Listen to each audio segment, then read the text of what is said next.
Hello everyone, welcome back to SS classes. My name is Shaista Parveen and you are watching SS classes. So my all dear student, today I will discuss the chemistry. The name of chapter is the air and its constituents. तो बच्चों आज के video में हम लोग discuss करेंगे constituents of air. Air जो है हमारी वो किन किन चीज़ों से मिलकर बनी है, इसके कंपोनेंट क्या है, ये सारी चीज़ों को हम लोग डिस्कस करेंगे। इससे पहले हम लोगों ने नॉर्मली डिस्कस कर लिया था एटमॉस्फेरिक प्रेशर क्या होता है, एटमॉस्फेयर में कितनी लेयर प्रेजेंट है हमारे। कॉन्स्टिट्यूट ऑफ एयर में हम लोगों ने ऑलमोस्ट नाइट्रोजन एंड ऑक्सीजन को पढ़ लिया था। देन आज की बारी है हमारी कार्बन डाइऑक्साइड।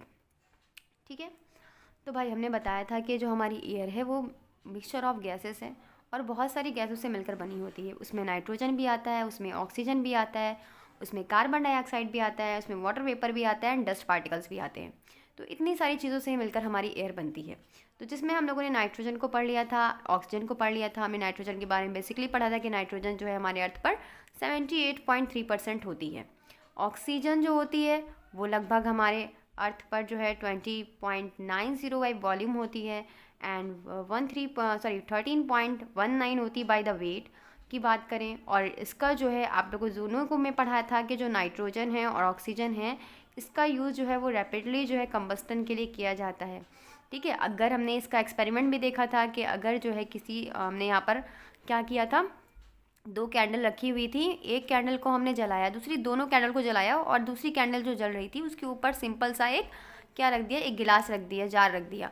तो हमने देखा कि वो लाइट कैंडल तुरंत बुझ गई। क्यों बुझ गई? क्योंकि उसको ऑक्सीजन नहीं मिल पा रही थी। तो इससे क्या पता चल रहा है कि जो है बर्निंग के लिए यानी किसी चीज़ को जलाने के लिए भी क्या है, ऑक्सीजन की ज़रूरत है। इतनी बात क्लियर हो गई थी। तो चलिए आज हम लोग स्टार्ट करते हैं कार्बन डाइऑक्साइड से। और उससे पहले मैं कह देना चाहती हूँ कि अगर आप मेरे वीडियो पे नए हो, मेरे चैनल पे नहीं हो, तो जल्दी से इसे सब्सक्राइब कर दो और बेल आइकॉन की जो घंटी है उसे प्रेस कर दो ताकि आपको मेरी हर नई आने वाली वीडियो की नोटिफिकेशन मिलती रहे। ठीक है, तो वीडियो बनाने में बहुत मेहनत लगती है, तो प्लीज़ इसे ज़्यादा से ज़्यादा लाइक किया करिए और सब्सक्राइब किया करिए, क्योंकि आपका सब्सक्राइब और लाइक ही जो है हमें वीडियो बनाने के लिए आपके लिए बहुत ज़्यादा क्या होता है कि फिर हौसला मिलता है कि नहीं बच्चे जो हैं उनके लिए भी बनाना चाहिए। ये चीज़ें मैं आप लोग के लिए कर रही हूँ, तो प्लीज़ मोटिवेट करना हर किसी को बहुत ज़रूरी होता है। कभी कभार टीचर को भी जो है एक मोटिवेशन की ज़रूरत होती है कि बच्चे मोटिवेट करें। हाँ, इससे क्या हो रहा है कि वो उनमें कंपार्टमेंट बनता रहता है। ठीक है, तो ज़रूर से आप लोग कोऑपरेट करेंगे, मुझे पता है। तो चलिए हम लोग स्टार्ट करते हैं कार्बन डाइऑक्साइड को without wasting the time. So carbon dioxide जो होती है वो क्या है, ये हमारे एयर में जो प्रेजेंट होती है लगभग 0.03% से लेकर 0.04% तक होती है और बाय द वॉल्यूम ये जो होती है 0.003% हो सकती है वेट में। सो मेनली जो है कार्बन डाइऑक्साइड का यूज़ प्लांट्स करते हैं। आप सभी को पता है कि प्लांट्स क्या करते हैं, प्लांट्स जो है वो ऑक्सीजन को रिलीज़ करते हैं एंड कार्बन डाइऑक्साइड को क्या करते हैं, इनहेल करते हैं ड्यूरिंग फोटोसिंथेसिस। फोटोसिंथेसिस करने के लिए या फिर अपने फूड को अपने फूड को बनाने के लिए ये लोग क्या करते हैं, इनको ज़रूरत होती है कार्बन डाइऑक्साइड की। तो मेनली जो है प्लांट्स जो हैं वो क्या करेंगे, कार्बन डाइऑक्साइड का यूज़ करेंगे by the for manufacturing of food by the plants during the photosynthesis के प्रोसेस के थ्रू। तो अब हमें पता करना है कि कहाँ पर कार्बन डाइऑक्साइड प्रेजेंट है, तो हम उसको कैसे प्रेजेंट कर सकते हैं, कैसे पता लगा सकते हैं। तो हम एक एक्सपेरिमेंट कर सकते हैं। जब आप बड़े क्लास में चले जाओगे, लैब में जाओगे, तो आपको आई थिंक ये एक्सपेरिमेंट करवाया जाएगा।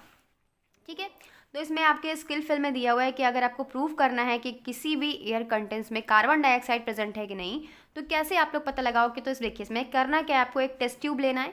आपको एक टेस्ट ट्यूब लेकर उसमें थोड़ा सा लाइम वाटर फिल करना है। लाइम वाटर जो होता है CaO2 इसका फॉर्मूला होता है, बुझा हुआ चूना।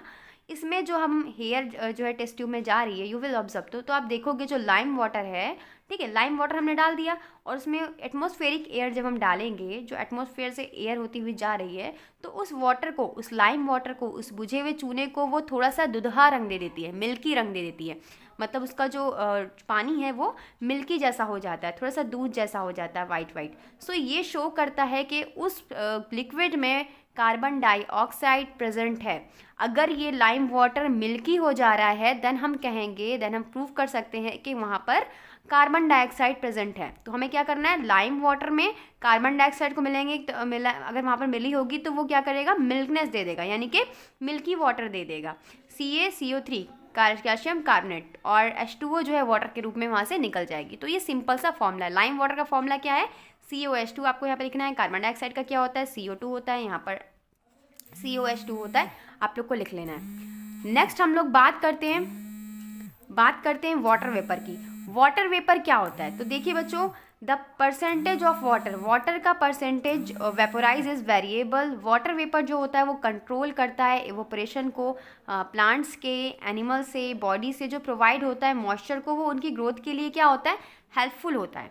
सो they are also help to determine the climatic condition. Water vapour को सब लोग जानते हैं, जो वाटर में प्रेजेंट नमी होती है उसे हम बोलते हैं वाटर वेपर, जो हर एक वेपोराइज वेपर में वेरिएबल होती है, अलग तरीके से अलग कंडीशन में प्रेजेंट होती है। आपको पता है जब आप बॉटल लगते हो नॉर्मली फ्रिज से निकाल कर आपने बॉटल रखी, तो क्या होता है कि बॉटल से थोड़ा थोड़ा पानी जो है बाहर की तरफ वो क्या होता है? गिरता रहता है। So that is a water vapour. वो क्या होता है? वाटर वेपर होता है, जो उस वेपर के रूप में क्या हो रहा है? वाटर बाहर निकल रहा है। सो ढक्कन तो बंद होता है तो कैसे निकलता है? अब आपको इससे पता करेंगे कैसे वो निकलता है, ठीक है। सो वही होता है percentage of vapour of variable water vapour का, जो कंट्रोल करता है रेट ऑफ इवोपरेशन को प्लांट से एंड एनिमल से, जो भी हमारी बॉडी के जो है, जैसे हम लोगों ने क्या है, हम लोग की बॉडी में क्या होता है, हम लोग की बॉडी में जब जो है एक्सेस वाटर हो जाता है तो वो स्वेट के रूप में, पसीने के रूप में बाहर निकलता है ना। हमारी बॉडी में छोटे छोटे पोर होते हैं, स्वेट ग्लैंड्स होती हैं, जिसके ज़रिए हमारा जो पसीना होता है वो वहाँ पर वापस निकलता है वेपर के रूप में, है ना। सो वैसे ही हमारा जो वाटर वेपर है इस तरीके से फाइंड आउट होता है। They are also help to determine the climatic condition. और ये वाटर वेपर जो है वो क्लाइमेटिक कंडीशन को भी बताने में काफ़ी ज़्यादा हेल्पफुल होता है। स्किलफुल से इसको कैसे शो कर सकते हैं, तो चलिए देखते हैं। How to show the presence of water vapour in atmospheric air. So हमें एक ड्राई एंड क्लीन स्टील का टम्बलर लेना है ना। एंड नाउ इसमें हम क्या करेंगे? आइस क्यूब भरेंगे। हमें एक सूखा ग्लास लेना है जिसमें हम लोग क्या करेंगे? आइस क्यूब को डालेंगे और स्टील टम्बलर को हम लोग देखेंगे। तो हमें कुछ टाइम बाद क्या होगा कि you will observe that vapour जो होगा वो एयर के रूप में कूलर पार्ट वो बाहर की तरफ आने लगेगा। आप लोगों ने देखा, जैसे मैंने बॉटल का एग्जांपल लिया वैसे यहाँ पर ग्लास का एग्जांपल लिया गया है। उसमें क्या है? छोटे छोटे बूंद जो आपको दिखाई दे रहे हैं वो सारे वाटर ड्रॉपलेट है, वेपर का रूप है। सो कंक्लूजन क्या निकलता है कि वाटर ड्रॉपलेट जो है वो फॉर्म हो रही है क्योंकि वाटर जो हो रहा है वो प्रेजेंट है, उसमें क्या प्रेजेंट है? वेपर प्रेजेंट है, जहाँ पर एयर जो है वो कंडेंस्ड हो रही है, कूलर होकर ठंडी हो रही है। ये शो कर रहा है कि एटमॉस्फेरिक एयर जो है उसमें क्या होता है? वाटर वेपर प्रेजेंट होता है। इतनी बात क्लियर हो गई। फिर है हमारा डस्ट पार्टिकल। डस्ट पार्टिकल जो है, अब ये क्या होता है? आप लोगों ने सुबह सुबह ये एक्टिविटी देखी होगी, जब भी हमारे घरों से सूरज की किरणें आ रही होती हैं खिड़कियों में से, तो क्या होता है कि उसमें डस्ट के पार्टिकल दिखाई देते हैं, छोटे छोटे दिखाई देते हैं ना। सो डस्ट पार्टिकल जो होते हैं वो प्रेजेंट होते हैं डस्ट पार्टिकल में एंड कॉज इन रेन, ये रेन भी कॉज करते हैं in variable extent. Water vapour condense on, और क्या करते हैं? वाटर वेपर कंडेंस होते हैं, इन पर कंडेंस होता है। तो कैसे देखो, हम लोग देखेंगे डस्ट पार्टिकल को, जो मैंने भी एग्जांपल बताया कि air contain small particulate matter. Air जो है हमारी वो छोटे छोटे पर्टिकुलर मैटर से मिलकर बनी हुई है। पर्टिकुलर मैटर जो है उसको कॉमनली हम लोग डस्ट कह सकते हैं। जब हम सुबह देखते हैं अर्ली इन द मॉर्निंग, हम विंडो को अपनी खोलते हैं और ईस्टर्न साइड को देखेंगे जहाँ से सूरज की किरणें गिर रही हैं हमारे रूम में, तो वहाँ पर जो है इंटेंसिटी जो होगी लाइट की मॉर्निंग के समय ज़्यादा होती है। जो ये किरणें होती हैं मॉर्निंग के समय ज़्यादा इंटेंसिटी होने की वजह से हमें दिखाई देते हैं ये छोटे छोटे डस्ट के पार्टिकल जो रिफ्लेक्ट बैक हो रहे होते हैं। सो इसकी हेल्प से हम लोग देख सकते हैं इन छोटे छोटे डस्ट पार्टिकल को, जैसा कि आप लोग देख रहे हैं इसमें, ठीक है। सो हम लोग क्या कह सकते हैं कि वहाँ पर डस्ट पार्टिकल मौजूद हैं, हम लोग ऐसे देख सकते हैं, ठीक है। सो हमारी एयर जो है वो डस्ट पार्टिकल से भी मिलकर बनी है। अब बात करते हैं नोबल गैसेस की। नोबल गैसेस की बात करने से पहले ज़रा देख लेते हैं ओजोन लेयर। ओजोन लेयर जो है वो हमारी अर्थ के लिए कितनी ज़्यादा इंपॉर्टेंट है, सभी को पता है। ओजोन लेयर क्या होती है? ओजोन लेयर जो है स्ट्रेटोस्फीयर में प्रेजेंट हो रही है और ये हमारी जो है अर्थ को अल्ट्रावायलेट, जो हार्मफुल अल्ट्रावायलेट रेज हैं जो सन से निकलती हैं, उनको हमारे अर्थ के सरफेस तक पहुंचने से रोकती हैं, है ना। क्योंकि भाई क्या है, अर्थ का सरफेस जो है अगर यहाँ पर अल्ट्रावायलेट रेज ज़्यादा होंगी तो बहुत सारी चीज़ें, इसमें बहुत सारे एनिमल्स को ही, ह्यूमंस बीइंग को बहुत सारी चीज़ें कॉज हो सकती है। लाइक वो बीमार पड़ सकते हैं, उनको कैंसर के डिजीज़ हो सकते हैं और भी बहुत सारे डेंजरस डिजीज़ हो सकती हैं, स्किन बर्निंग एंड और भी etcetera. So ozone layer is a present in stratosphere. Stratosphere में जो है हमारी ओजोन लेयर प्रेजेंट होती है। और ये प्रिवेंट करती है हार्मफुल अल्ट्रावायलेट रेडिएशन ऑफ सन से, जिसको हमने बताया आपको, reaching of the earth surface by absorbing them. ये क्या करती है, एब्जॉर्ब कर लेती है, जैसे वाटर एब्जॉर्ब कर लेता है किसी भी मतलब अगर हम कोई कागज़ रखते हैं तो वहाँ पर वाटर एब्जॉर्ब कर लिया जाता है, तो वैसे ही ओजोन लेयर जो है हमारी हार्मफुल अल्ट्रावायलेट रेज को, रेडिएशन को एब्जॉर्ब कर लेती है।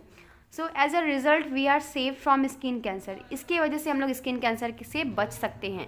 बट आजकल हो क्या रहा है, जो है इतना ज़्यादा पॉल्यूशन की वजह से हमारी जो ओजोन लेयर है वो बहुत ज़्यादा उसमें होल होते जा रहे हैं। होल होने की वजह से वो अल्ट्रावायलेट हार्मफुल रेज जो है हमारे अर्थ पर पहुँच रही हैं, जिससे बहुत सारी तरह तरह की बीमारियाँ कॉज हो रही हैं। तो चलिए अब देखते हैं अपना नोबल गैसेस को। नोबल गैसेस क्या होती हैं? So percentage of noble gases in air is 0.98 by volume. Noble gases मैंने पहले ही बता दिया था कि वो गैसेस होती हैं जो हमारी अर्थ पर बहुत रेयरली मिलती हैं, बहुत कम पाई जाती हैं, है ना। इसमें आर्गन आता है। आर्गन जो है लगभग इसका कंट्रीब्यूशन होता है 0.9% एंड 1.92 बाई वेट होती हैं। नियॉन एंड आर्गन जो हैं वो यूज़ होती हैं बहुत सारे एडवर्टाइजिंग साइन बोर्ड के लिए। रेडॉन जो है उसको ट्रीटमेंट के लिए, कैंसर के ट्रीटमेंट के लिए यूज़ किया जाता है।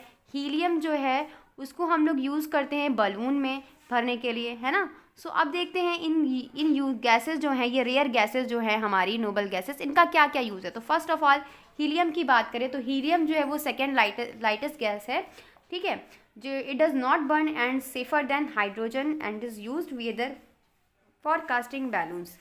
ये जो है हमारी, ये बर्न नहीं होती है और ये क्या है, हाइड्रोजन से ज़्यादा सेफ है, इस वजह से इसका यूज़ बैलून में किया जाता है। It is use to fill modern spaceship. आजकल इसका यूज़ मॉडर्न शिप में भी किया जा रहा है। It is use by sea divers और आर्टिफिशियल रिस्पिरेशन के लिए भी इसका यूज़ किया जा रहा है। आर्गन की बात करें तो आर्गन जो है वो गैस का use filling electric bulb, argon को इलेक्ट्रिक बल्ब में भरा जाता है और स्मॉल क्वांटिटी में मरकरी एंड आर्गन को मिला करके यूज़ किया जाता है फ्लोरोसेंट लैम्प में। जो आप लैम्प देखते हो ना, ऐसे नाइट लैम्प जैसे जो होते हैं, उनमें भी भरा जाता है। फिर है नियॉन। नियॉन जो है वो यूज़ की जाती है advertising glow tubes called is neon sign tubes, neon sign bulbs, big shop, hotels, इन सब में जो है एडवर्टाइजिंग जो आप लोगों ने देखी होगी, बड़े बड़े पोस्टर टाइप के इस टाइप के लगे होते हैं, तो उसमें नियॉन गैस का यूज़ किया जाता है। जब ये इलेक्ट्रिक करंट पास आउट होता है तो यहाँ पर नियॉन जो है कंटेन हो जाती है लो प्रेशर से और फिर ये रेड ऑर्गन लाइट प्रोड्यूस करती है। लास्ट है हमारी जेनॉन। जेनॉन जो है वो लाइट हाउसेज जैसे जेनॉन आर्क लैम्प बनाए जाते हैं। इसमें बहुत सारे इलेक्ट्रिकल प्रोड्यूस होते हैं। लाइक जेनॉन जो है उसका यूज़ लैम्प में किया जाता है, इंटेंस बल्ब में किया जाता है, वाइट लाइट में किया जाता है। तो इसका ज़्यादा यूज़ अभी आप लोग को पढ़ना नहीं है, बस 2.3 पॉइंट इसके लिए काफ़ी है, इनफ है। फिर है आपका रेडॉन। रेडॉन का यूज़ जो है हॉस्पिटल में किया जाता है। Radon is used for treatment of cancer. Radon का भी यूज़ ट्रीटमेंट में किया जाता है। हो सकता है आप लोग को ये क्वेश्चन पूछे कौन सा ऐसा गैस है, रेयर गैस है, जिसका यूज़ हम लोग कैंसर के ट्रीटमेंट में कर सकते हैं, तो आप लोग क्या बोलोगे, रेडॉन बोलोगे, ठीक है, आप लोग रेडॉन बोलोगे। सो यहाँ पर देखते हैं वॉल्यूम क्या है, कॉन्सेंट ऑफ एयर। नाइट्रोजन है हमारी 78% है, सबको पता है। ऑक्सीजन लगभग 20 है। Carbon dioxide 0.03, water vapour 0.04, inert gas 0.94, dust particle variable है, कितने भी अमाउंट में ये हो सकते हैं, अलग अलग पार्टिकल्स में हो सकते हैं। सो अब हम देखते हैं कि एयर जो है मिक्सचर है, नॉट अ कंपाउंड। एयर क्या है, मिक्सचर है। No energy change occur during the formation of air. By physical means component of air can easily be separated. Liquid air has no definite boiling point. Air composition varies from place to place. Air can't be shown by chemical formula. Air को हम लोग क्या formula के through लिख सकते हैं, नहीं लिख सकते हैं, तो क्या ये कंपाउंड हुआ, नहीं कंपाउंड हुआ। No energy change occur during the formation of air. जब कोई एनर्जी जो है, क्या एनर्जी का ट्रांसफॉर्मेशन हो रहा है जब हमारी एयर बन रही है, नहीं हो रही है, this is not compound. By the physical mean, किसी भी फिजिकल मीन्स के द्वारा हम कंपोनेंट जो है एयर को ईजिली सेपरेट कर सकते हैं, है ना। और फिर है हमारा liquid air has no definite boiling point. Liquid air जो होता है इसका कोई डिफिनेट बॉइलिंग पॉइंट नहीं है, सबका अलग अलग वेरिएबल अमाउंट में हो सकता है। सो ये शो करता है कि हमारी एयर जो है वो मिक्सचर है बहुत सारी गैसेस का, ये कंपाउंड नहीं है ना। तो अब हम लोग देखते हैं एयर क्वालिटी। एयर क्वालिटी जो है हमारा क्या होना चाहिए, इसको हम लोग नेक्स्ट वीडियो में देखेंगे। आज का वीडियो बहुत लेंदी हो जाएगा नहीं तो, और आप लोग को समझ में आना भी बहुत ज़रूरी है। तो अगर आपको मेरी वीडियो थोड़ी सी भी अच्छी लगी हो तो इसे लाइक कीजिएगा और चैनल को सब्सक्राइब कीजिएगा, क्योंकि वीडियो बनाने में बहुत मेहनत लगती है बच्चा लोग। तो थैंक यू, कीप वॉचिंग।